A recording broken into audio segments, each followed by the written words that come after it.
Halo teman-teman, ini jawaban live Instagram yang belum terjawab kemarin ya. Ada 2 kali kayaknya belum terjawab. Mohon maaf teman-teman. Ya, kita live Instagram tiap hari Senin jam 8 malam.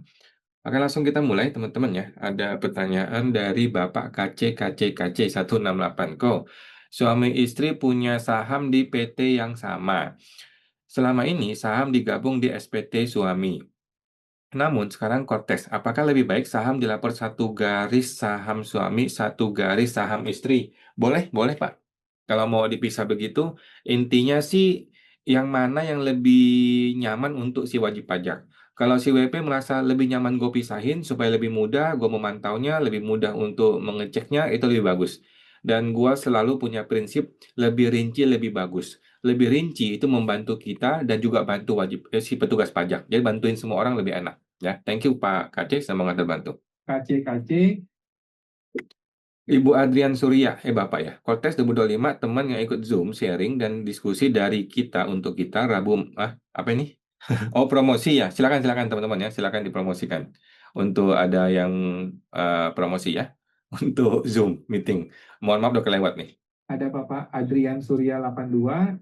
Oke, ada Bapak Bapak BCLW. Maaf, tadi ketik belum selesai, sudah kepencet kirim. Ini saya lanjut pertanyaannya. Bagaimana menentukan nilai perolehan? Waduh, saya lupa ini. Mohon maaf kemarin ya, Pak BC. Boleh ketik lagi, Pak. BCLW 1217. Ada Bapak Glory 20237. Bagaimana lapor pajak bunga obligasi yang DTP? Dimasukkan ke penghasilan final atau penghasilan yang bukan objek pajak. Kalau final, pajak terutang. Oke, saya tidak tahu, memang ada. Memangnya ada bunga obligasi yang DTP. Oke, seandainya ada ya, maka ini masuk ke penghasilan yang bukan objek pajak ya. Penghasilan yang tidak termasuk objek pajak yang lainnya, yang paling bawah di situ.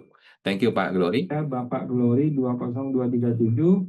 Ada Bapak Andrian, maaf kalau tes 25. Tadi sudah ya. Bapak Adrian. Ada Bapak YC Clara.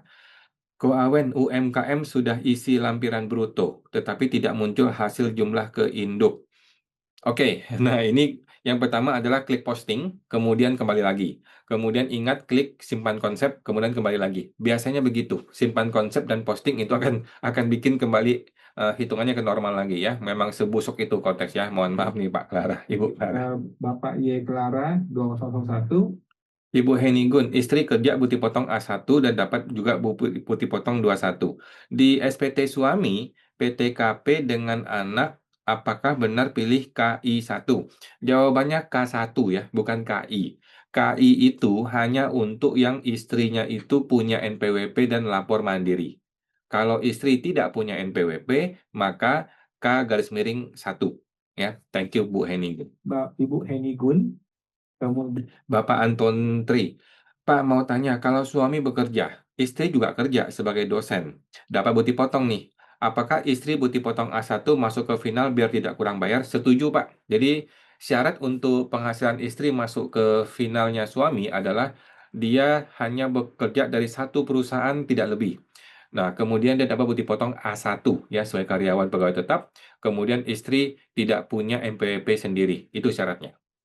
Bisa jadi PPh final di suami. Thank you Pak Anton. kemudian Bapak Anton Tri 05.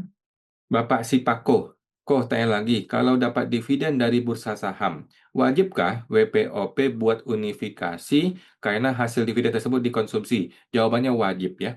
Kalau emang niatnya adalah untuk dikonsumsi kemudian bayar 10%, maka seingat saya mesti unifikasi. Coba Bapak cek aja langsung ke SPT ya, intinya mesti bayar. Kalau bisa bayar tanpa melalui unifikasi, berarti langsung bayar aja. Tetapi kalau tidak bisa, berarti masih masuk unifikasi dulu, baru bisa klik bayar di situ. Thank you Pak Sipako. Bapak Sipako 70. Bapak BCRW, kok kalau ada piutang usaha di banyak pelanggan, bisa nggak kita gabung? Karena banyak dan kita nggak bisa ngumpulin nicknya. Kalau digabung, di nicknya ditulis apa? Nah, makanya Pak, susah kan? Jadi kalau digabung susah, mau tulis nicknya. Nah, jadi memang lebih tepat adalah satu persatu pelanggan. Itu memang lebih tepat. Kalau mau digabung, ya udah, Bapak mesti isi nick diri sendiri ya. Isi nick diri sendiri, tetapi ketika dipanggil orang pajak, Bapak mesti punya daftarnya. Bapak mesti punya daftarnya, mesti tahu siapa-siapa orangnya. Kan sama aja bohong. Sama aja kembali ke awal, isi aja langsung detail di SPT-nya, ya. Daripada nanti dipanggil kasih detail, sama aja. Mending sekarang kasih detail, gitu. Mengenai nicknya nggak tahu ya, tinggal telepon. Telepon si orangnya, Pak, gue mau lapor SPT nih, minta nomor nicknya dong. Gitu ya. Dan kasih tahu ke customer atau ke supplier, sudah tidak zaman ya untuk menyembunyikan nick karena orang pajak akan tahu pada akhirnya. Jadi terbuka aja lah sama pajak ya. Thank you Pak BC, semoga terbantu. Bapak BCRW 1217, ada lagi Bapak KCK. Bapak KCKC, kalau tanah yang lapor di SPT sejak 90-an pakai nilai perolehan yang tidak sesuai, lebih kecil dari nilai yang seharusnya karena salah admin, apa yang harus dilakukan? Udah Pak, cuekin aja Pak. Kalau udah 90-an udah nggak usah pusing ya. Apa yang sudah dilapor selama ini, itu aja terus dilanjutin. Itu aja terus lanjutin. Nanti kan ada nilai saat ini. Nah, nilai saat ini adalah ikuti NJOP. Udah gitu aja Pak. Udah 90-an udah terlalu panjang ya. Kalau mau dibetulkan udah terlalu jauh dan tidak bermanfaat juga. Toh sudah kadaluarsa pemeriksaan. Oke, thank you Pak Kc, semoga terbantu. KC, Bapak Bapak Melki, selamat malam kau. Apakah bukti potong dari bunga tabungan dan deposito serta obligasi pemerintah harus diinput di konteks satu persatu? Nggak usah Pak, per bank aja Pak, per bank ya. Per satu bank berapa total bunganya sama nilai total pajaknya. Udah gitu aja. Jadi total per bank aja, biar Bapak nggak pusing. Nggak usah per satu item investasi, nggak usah. Setahu saya begitu ya, per bank aja. Thank you Pak Melki, semoga terbantu. Melki PP, Bapak ada Bapak Aristolamen, laporan audit 2023 belum dilakukan pembetulan, tetapi SP2DK 2023 normal sudah selesai dan sudah ada pembayaran tambahan. Pertanyaan saya, apakah saya tetap melakukan pembetulan audit atau nggak usah? Nggak usah lah, audit biarin aja. Jadi audit selesai, nanti, oh ini audit belum selesai ya? Kalau audit belum pembetulan. Oh ya, berarti kan sudah ada audit nih. Sudah selesai audit, udah nggak usah pembetulan lagi. Apa yang ditemukan di SPDODK yang sudah deal, itu aja yang diakui di akunting, gitu. Audit nanti bayar lagi, mahal ya. Bayar auditor lagi, repot ya. Nggak usah. Jadi pakai aja data audit, ditambah dengan data SP2DK. Gitu sih kalau menurut saya. Ngapain bayar auditor lagi, mahal-mahal. Thank you Pak Aristo Lamen, semoga Pak terbantu. Aristolamen, Bapak Dian Faradi, kok kalau penghasilan suami gabung istri, tanggungan anak satu, apakah benar PTKP K11? Jawabannya K1 aja ya, K1 bukan KI. KI itu hanya berlaku kalau si istri dan suami masing-masing punya NPWP dan masing-masing lapor sendiri. Gitu. Kalau hanya ada satu NPWP, yaitu di suami saja atau di istri saja, maka cukup K1 saja. Thank you Pak Dian.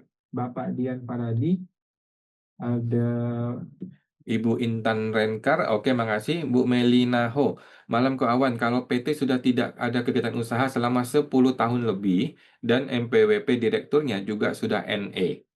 Apakah bisa 2025 tidak masukkan SPT? Ulang-ulang.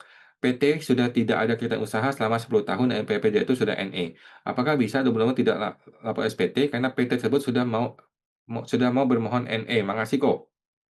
Jadi gini, kalau dia belum berhasil NE, maka dia tetap wajib lapor. Oke? Nah, jadi kalian masih awal April, masih tengah-tengah April nih. Ibu ajukan permohonan NE sekarang, datang ke KPP aja langsung. Datang ke KPP, saya direkturnya, saya mau ini di NE-kan. Isi formulir NE, setelah itu lupakan. Ya, anggap aja NE itu diterima. Gitu. Kecuali ada surat penolakan. Kalau ada surat penolakan, ya terpaksa lapor. Tetapi kalau nggak ada surat penolakan, maka NE itu dianggapnya diterima dan kemudian nggak usah lapor lagi. Kira-kira gitu ya. Tapi harus diajukan ya, Bu Mei. Semoga terbantu, Bu Melina Ho. Ibu Melina Ho, oke, Ibu Melina Ho. By the way, kok awan PT tersebut tiap tahun masih masuk SPT nihil. Ya oke. Untuk 2024 oke. Untuk 2025 kan nggak bisa nih. Karena kan dia mesti impersonate ya. Sedangkan si dia itu sudah NE kan. Jadi diajukan langsung ke NE aja ke KPP-nya. ada Ibu Melina Ho, Bapak Melki VPP, bisa tolong kasih ilustrasi jumlah penghasilan dan penambahan harta yang sesuai untuk SPTOP. Bapak langsung ke mini cost kita aja, ke mini cost kita, sptorangpribadi.com. Atau kalau enggak langsung hitung secara mandiri di Google Sheet kita ya, di kertas kerja Google Sheet kita di gratis.sptorangpribadi.com. Kira-kira gitu. Thank you Pak Melki, semoga terbantu. Ada Bapak Melki VPP, ada Ibu Heni Gun, perbaiki pemegang saham di Cortex belum berhasil-berhasil. Apa ada detail caranya kok? Udah nggak usah pusing, Bu. Memang semua orang mengalami hal itu. Ada yang nggak berhasil, ada yang double-double. Udah cuekin aja, Bu. Langsung lapor SPT aja, udah nggak usah pusing. Yang penting, yang penting pajaknya dibayar. Kalau ada kurang bayar, kemudian lapor aja udah. Dapat bukti lapor udah. Mengenai data data pemegang sahamnya kacau balau, itu biarin aja dah. Itu errornya Cortex ya, bukan errornya wajib pajak. Thank you Bu Heni, sama bantu. Bapak Ibu Heni Gun, Bapak Supri Jantole, Pak, ada transaksi sebesar 1,2 M dan PPh 22 sudah disetor oleh lawan transaksi. Tetapi ini dipastikan bukan transaksi saya. Ini bagaimana? Oh, oke. Kalau bukan transaksi Bapak, maka Bapak hapus aja bukti potongnya. Oke, satu ya. Mencoba menghapus bukti potong. Yang kedua, Bapak di halaman induk itu Bapak mesti pilih yang namanya saya tidak menerima bukti potong. Kemudian kan ada warning tuh ditemukan bukti potong, biarin aja, lanjutin. Oke. Kalau itu masih nggak bisa juga, terpaksa Bapak datangin AR ke kantor pajak, bilang, Pak AR, ini saya nggak tahu nih bukti potong kok muncul, saya mau ini dibuang, gimana caranya? Gitu, nanti dibantu oleh AR. Paling sementara seperti itu, Pak. Thank you, Pak Supri, semoga terbantu. kemudian ada Bapak Nises. Bapak Nisa 99. Pada poin 13B, apakah harus dipilih ya atau tidak untuk perhitungan sendiri apabila tidak pernah mengangsur PPh 25, namun ada kurang bayar tahun ini karena penghasilan tidak teratur? Saya rasa nggak usah diisi, Pak. Nggak usah diisi ya. Jadi tidak usah ada perhitungan PPh 25, dengan demikian maka otomatis tidak ada PPh 25. Saya rasa seperti itu. Thank you, Pak Nisa. Semoga terbantu. 99 US, Bapak Supri, tadi sudah ya? ada Bapak Supri Jantole, Ibu Linawati Halim. Anak baru 17 tahun bisa buat NPWP untuk usaha UMKM? Jawabannya bisa, Pak. Bu, diajukan aja ya. Coba diajukan aja permohonan NPWP. Thank you, Bu Lin. ada Ibu Linawati Halim. Oke, ada Ibu Ani Monika, malam kok kalau pisah harta atau MT hanya lapor di kontak istri saja Kako. Jawabannya dua-dua ya. Kalau ada pisah harta atau MT, maka istri lapor, suami pun lapor. Di bagian lampiran yang perhitungan PHMT itu sama aja. Suami maupun istri isinya sama. Cuma dibalik aja, sebelah kiri kanan. Oke, thank you Bu Ani Monika, semua teman-teman. Ibu Ani Monika. Ibu Nino Wijaya, tanya kok, saya sudah tidak mengisi PPS investasi. Apakah saya harus ngadep AR untuk bayar kekurangannya atau tungguin panggilan aja? Tungguin aja, Pak. Nanti aja, belum tentu dipanggil. Thank you, Bu Nino. Ada Ibu Noni Wijaya. Oke, Ibu Melina Ho, apakah bisa menambah waktu live-nya? Senang mendengar informasi dari keuangan. Mohon maaf nih Pak, Bu ya. Jam 9 kita berhenti karena jam 9.30 saya sudah ada meeting lagi. Ada ngajar. Thank you Bu Melina. Ibu Melina. Oh, oke teman-teman. Oke teman-teman ya, kita lanjut ke video berikutnya. Ini adalah live dari yang sebelumnya nih. Minggu tanggal 30 Maret, Senin tanggal 30 Maret juga belum diselesaikan semua ya. Oke, kita mulai dari Bapak Xiao Pinky. Kalau ada masukin LM fiktif ya dari 2017 ke 2019 senilai 500 juta. Tiap tahun angkanya sama, tapi 2021 saya nyicil mulai ada LM dan 2023 sudah ada LM sebanyak itu. Cuma angka tidak pas dengan kwitansi. 2025 gimana ya? Sudah betul Bu, sudah biarin aja, sudah betul karena kondisi 2025 Ibu sudah punya LM-nya kan? Udah, itu aja udah nggak usah pusing. Jadi sudah betul ya. Jadi biarin aja LM-nya, bahkan ditambah ya kalau memang ada lagi gitu. Jadi nggak usah diapa-apain lagi, sudah betul. Oke, ya angka-angka beda-beda dikit nggak apa-apa lah. Thank you Bu Xiaoping King sama teman-teman. Ibu Nino Wijaya, ikut PPS, apakah ada sanksinya ya kok? Gimana gimana? Terpotong Bu Nino, nggak nyambung ya, mohon maaf. Ikut PPS apa ada sanksinya? Maksudnya kalau ikut PPS tetapi nggak lapor gitu ya? Nggak lapor investasi, kalau sudah investasi berarti ada selisihnya, selisih tarif PPS masih dibayar, paling gitu doang. Ada Bapak Nino Wijaya. Bapak Ivan Sutejo, kok kalau saat lapor realisasi dividen di Cortex dan kita sudah isi tabel, tetapi preview dokumennya cuma kertas putih kosong saja, apakah jadi masalah? Saya ulang ya, realisasi dividen di Cortex yang kita sudah isi tabel preview, dokumen cuma kertas putih. Saya perlu ke KPP. Oh, oke. By the way kan sekarang sudah April nih, mohon maaf nih sudah lewat April, ya udah apa yang sudah terlapor itu aja dah, kita anggap itu benar aja udah. Ya, sementara seperti itu. Ibu kan yakin ya sudah lapor, Bapak sudah yakin sudah lapor yang benar, ya udah gitu aja dah. Udah April sudah lewat. Thank you Pak Ivan. Bapak Ivan Sutiojo, Bapak Sam. Bapak Saimo 1121. Di SPT awal 2010, saya masukin harta LM fiktif tahun perolehan 1999 nilai 90 juta. Bisakah dikoreksi tahun perolehan atau nilainya di SPT 2031? Maksud Bapak 2025? Oke, jadi gini Pak, kalau barang itu fiktif ya, menurut saya ya, kita harus berani, kita buang dari SPT. Kita keluarkan dari SPT dengan tidak menambah ke harta yang lain, dengan tidak mengkonversi ke harta lain, dengan tidak membalancing ke harta yang lain. Oke, dengan hilangnya harta, berarti kan perlu menjelaskan. Nah, kalau suatu hari dipanggil oleh AR, kita bilang, Pak AR, Ibu AR, mohon maaf, barang itu fiktif sejak awal. Saya baru tahu itu barang fiktif di tahun 2025, maka saya hapus. Begitu ya. Nah, tidak ada penjualan terhadap LM sehingga tidak ada keuntungan. Kira-kira begitu. Thank you Pak Simon, semoga terbantu. Saimo 1121, Bapak Michael Theol, malamku izin tanya, apakah dari hasil kupon obligasi luar negeri bisa direinvestasi e-reporting untuk OP atau perhitungan kena PPh pasal 17? Oke, kupon obligasi di luar negeri. Jadi informasi terbaru yang kita pahami ya itu bisa. Jadi semua uangnya Bapak bawa masuk ke Indonesia, kemudian Bapak investasikan di Indonesia. Belilah SBN atau obligasi atau deposito di Indonesia. Oke, total semua aja ya, total semua atas bunganya, atas penghasilan kupon obligasinya gitu. Nah, dengan demikian Bapak lapor e-reporting, kemudian dianggap investasi dividen sehingga tidak dipotong pajak, tidak bayar pajak. Kira-kira seperti itu. Oke, thank you Pak Michael. Bapak Michael Hill, Bapak Saime 1121, SPT 21 atau ada solusi lain karena kalau dinilai sekarang jadi 3,5 M. Oke, ya ya ya. Kalau emang barangnya fiktif Pak, Bapak buang aja dari SPT. Dan Bapak harus siap memberikan penjelasan kalau dipanggil oleh pajak ya. Jelaskan bahwa ini emas memang sejak awal tidak ada barangnya. Jadi saya hapus gitu. Thank you Pak Saime.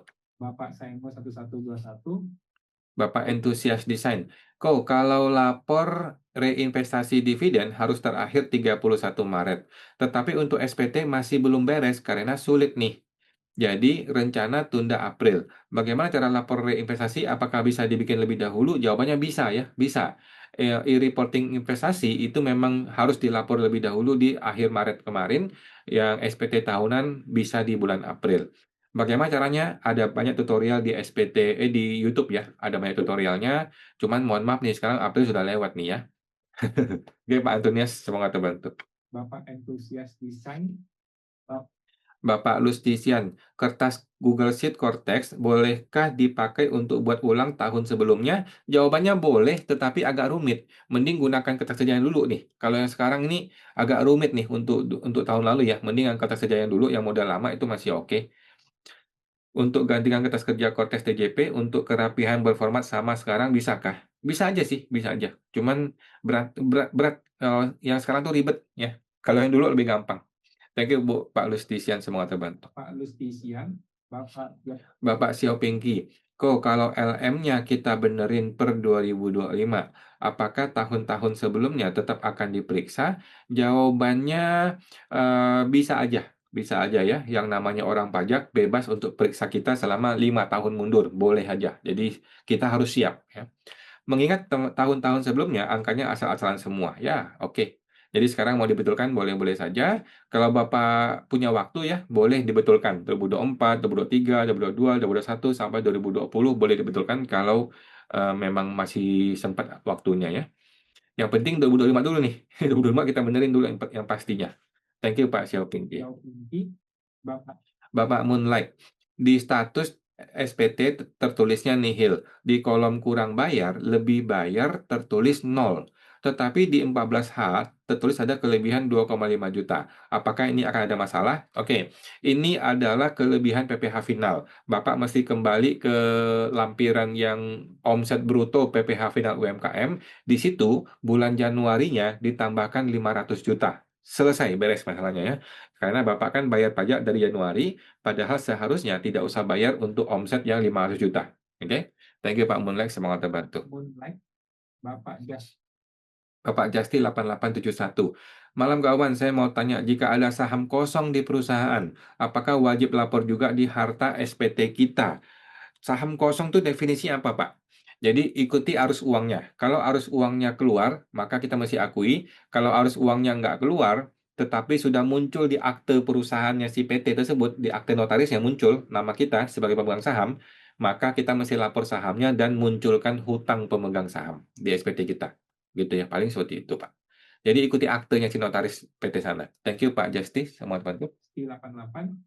Bu, Ibu Oimelan Wijaya, apakah aman lapor SPT tahunan OP ditunda April tidak masalah kok? Nggak masalah, Bu.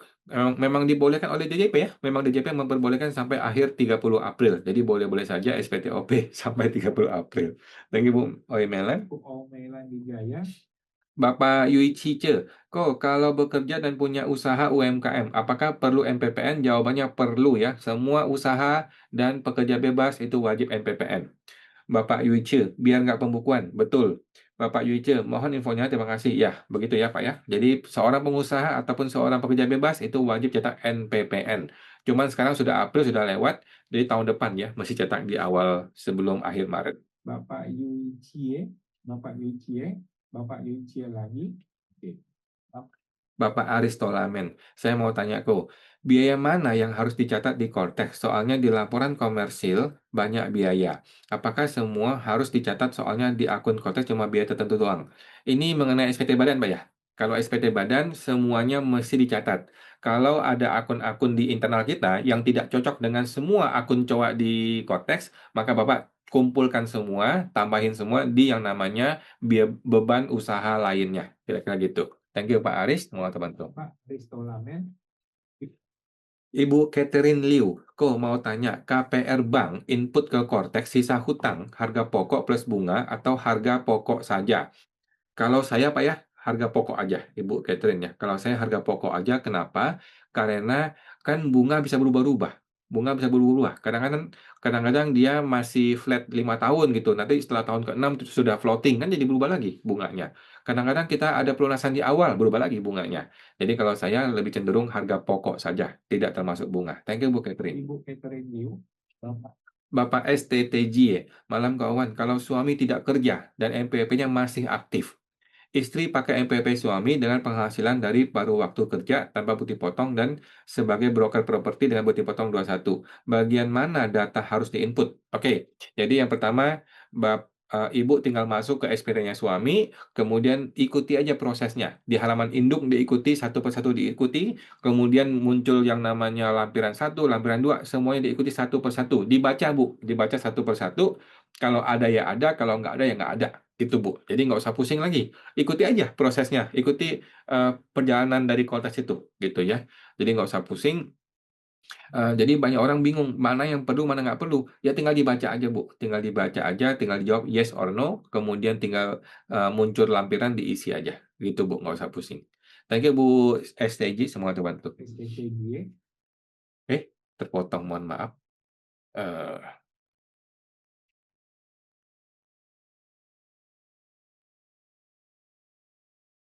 kita lanjutkan, teman-teman ya. Ada Bapak Steven. Bapak Steven. Bapak Steven.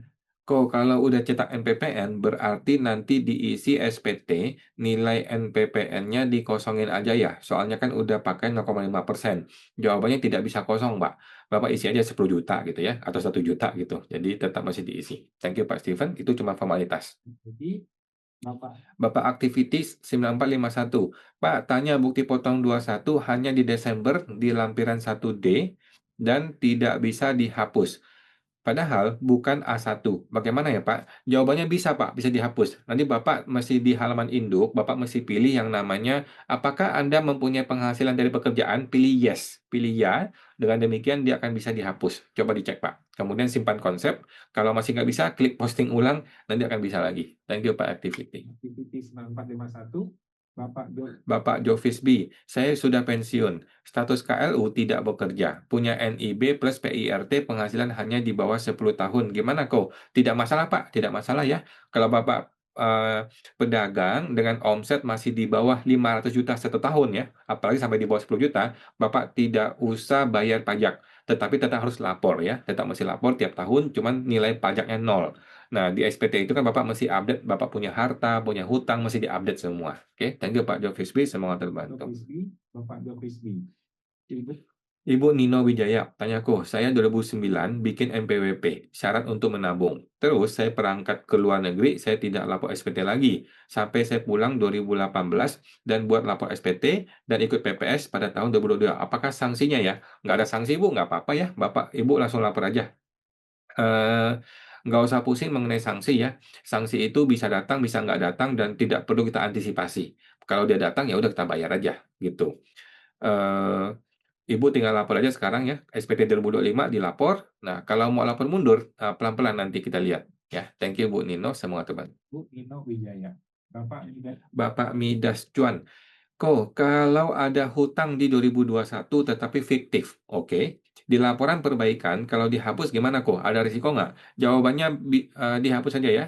Yang pertama dihapus saja, yang kedua mengenai risiko, risikonya ada tetapi harus dihadapi ya. Tidak usah kita berpikir hanya gara-gara kita takut risiko, kemudian yang sudah salah kita biarin salah. Itu jangan ya, jangan begitu. Kalau kita sudah tahu salah, kita benerin dan kita siap dengan segala risikonya. Dan kita tidak perlu berusaha mengantisipasi apa resikonya ya. Nggak usah. Resiko itu bisa ada, bisa enggak, dan kalau emang ada kita hadapi. Ya. Jadi 2025 dibenerin, dihapus hutangnya yang benar. Nah, dengan menghapus hutang, maka otomatis muncul dong yang namanya kenaikan harta. Nah, kenaikan harta harus cocok dengan penghasilan. Kalau tidak cocok dengan penghasilan, maka Bapak tetap laporin 2025, tetapi nanti perlu mundur. Lapor pembetulan 2024, 2023, 2022, 2021, dan 2020 kalau memang perlu di balancing mundur ke belakang. Gitu ya. Intinya 2025 harus benar dan tidak usah takut dengan risiko ya. Risiko selalu ada dan kita harus siap gitu. Banyak orang salah, banyak orang takut risiko, kemudian yang sudah salah dia biarin salah. Itu betul-betul bodoh. Gitu. Thank you Pak Minda, semoga terbantu. Bapak Nisa 99. Info yang didapat bahwa kenaikan harta akibat penyesuaian kurs sesuai per 11 tidak perlu dibayar pajaknya karena belum direalisasikan. Maka dilaporkan sebagai kas dan bukan penghasilan. Apakah benar begitu? Menurut saya tidak sepakat ya. Saya tidak sepakat. Jadi gini, kalau harta itu sudah dilapor dengan kondisi yang terbaru, kemudian ada capital gain, walaupun belum direalisasikan, maka mesti dibayar pajaknya. Oke, sebelahnya. Kalau dia dilapor dengan kondisi yang lama, artinya tidak dengan kurs yang baru ya, artinya dengan kurs yang lama, dengan demikian tidak ada capital gain. Oke? Nah, sehingga tidak ada pembayaran pajak. Gitu ya. Kalau menurut Bapak ini, mohon maaf nih Pak, ini mungkin persepsi seperti ini ya. Persepsinya Bapak ini adalah, saya tetap mengakui ada kenaikan kurs. Saya mengakui ada capital gain, tetapi saya nggak bayar pajak. Itu salah menurut saya. Oke? Kita bayangkan gini, kita bayangkan. Bapak kan mengakui nilai kurs yang terbaru nih 2025. 2026 begitu lagi, 2027 begitu lagi. Tiba-tiba 2030 Bapak sudah lapor dengan kurs yang 2030. Anggaplah USD-nya $20.000, $20.000 contoh nih ya. 20.000 Bapak lapor nih 20.000. Kemudian Bapak jual. Ketika Bapak jual, Bapak kan masih Bapak kan mau bayar pajak nih.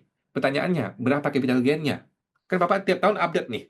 Kan Bapak sudah lupa berapa capital gain-nya. Nah, itu yang menurut saya nggak masuk di logikanya ya. Jadi yang benar adalah update nilai kursnya sekarang dan bayar pajak atas capital gain-nya sekarang, walaupun belum direalisasikan. Fakta bahwa kita sudah melaporkan nilai yang terbaru, itu adalah fakta bahwa kita sudah mengakui capital gain. Gitu. Dan saya rasa ini cara yang tepat. Namun kalau orang memang tidak mau bayar capital gain, ya udah, tetap dilaporkan dengan kurs yang lama. Begitu, Pak. Lagi buat Pak Nisa, semoga terbantu. Ibu Yeni 3747. Saya punya 2 CV, yang satunya PKP, satu non PKP. Yang PKP saya ambil gaji dan non PKP ambil prefer. Di SPT pribadi gimana ya kok? Oke, jadi intinya gini Bu, yang namanya CV tidak ada gaji, yang namanya CV harus prefer. Walaupun Ibu lapor sebagai PPh 21 gaji, tetap aja jadi prefer. ya. Jadi di SPT kita harus dilapor sebagai Prive, udah gitu aja, Bu. Nanti di CV-nya tinggal diganti aja yang gaji menjadi Prive atau dikoreksi fiskal menjadi Prive. Thank you Bu Yeni, semoga terbantu. Oh, iya, dan itu 45.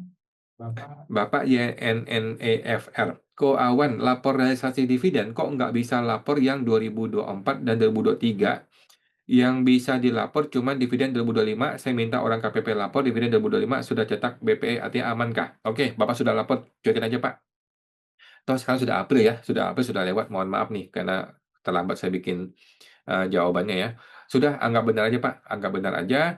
Nanti 2027 Bapak kan lapor nih untuk yang e-reportingnya ada 3 tahun ya. 2025 laporan kedua, 2026 laporan satu, 2025 laporan kedua, 2024 laporan ketiga. Nanti harus dibikin yang benar di 2027 nanti. Yang sudah terlapor sekarang 2026 ini udah lupakan, anggap aja sudah benar. Karena sudah lewat waktunya ya, sudah nggak ada revisi. Thank you Pak YNNEFR. Ibu YNNF. Ibu Ibu Yeni 37475. Lalu saya ada rekening pribadi buat keperluan usaha. Itu gimana ya kalau di SPT Badan? Oke, kalau ada sebuah rekening pribadi dipakai oleh PT, maka rekening ini tidak usah dilapor di SPT pribadi, tetapi dilapor di SPT-nya Badan sebagai rekening miliknya Badan. Oke, di jurnal di sana, dilapor di neraca di sana sebagai miliknya Badan. Dan tidak boleh ada transaksi pribadi di sini ya. Ini harus dilapor sebagai rekening punya Badan. Kemudian kalau suatu hari dipanggil, Ibu tinggal jelaskan bahwa ini rekening miliknya PT dan sudah dilapor di PT. Thank you Bu Yeni, semua terbantu. 37475. Bapak Bapak Senjaya, malam kawan. Ya Pak, mau tanya Senjaya. Oke Pak Senjaya. kalau pengajuan NPPN bukan untuk KLU utama, bagaimana caranya? Nggak usah pusing Pak, yang penting ada NPPN, udah gitu aja. Karena yang tercantum di bukti pengajuan NPPN KLU utama. Nggak apa-apa Pak, KLU apapun yang ada di surat NPPN itu aja deh yang terima. Thank you Pak. Tadi ya. Lanjut ya.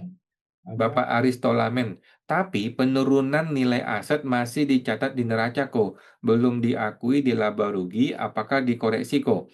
LB kan 1M kok, mau koreksi biaya pun nggak dapat juga, harus gimana? Oh, saya agak masih nggak nyambung, tetapi intinya ada LB ya. Jadi, kalau ada LB, maka Bapak mengajukan pengembalian saja, pengembalian pendahuluan, gitu ya. LB 1M kan lumayan nih, ini mesti dibalikin, minta aja deh, minta aja pengembalian pendahuluan. Seperti itu ya. Kalau Bapak mau hangusin, Bapak ngomong sama AR, komunikasi sama AR, "Bapak AR, tolong dong nanti saya akan ajukan pengembalian pendahuluan, tapi Bapak Bapak tolak aja dan saya tidak akan melawan." Gitu aja supaya jadi hangus, kira-kira gitu ya. Thank you Pak Aris Tolamen. Bapak Aristolamen. Bapak Panjiwa, malam kawan, saya memiliki usaha UMKM orang pribadi. Persediaan barang dagang yang ada di toko, saya lapor sebagai harta apa tidak kok? Jawabannya iya, lapor sebagai harta ya. Yang namanya barang dagang adalah harta, Bapak mesti lapor. Kalau iya, masuk sebagai apa ya kode hartanya, Bapak mesti masukin di yang namanya harta lainnya. Di situ sudah ada satu kode khusus yang namanya persediaan usaha ya. Ada satu kode khusus yang namanya persediaan usaha, Bapak masukin di sana ya dimulai SPT Kotes 2025 ini. Oke teman-teman, sementara seperti itu dulu ya. Kita ada live Instagram tiap hari Senin jam 8 malam. Sampai jumpa, semoga terbantu.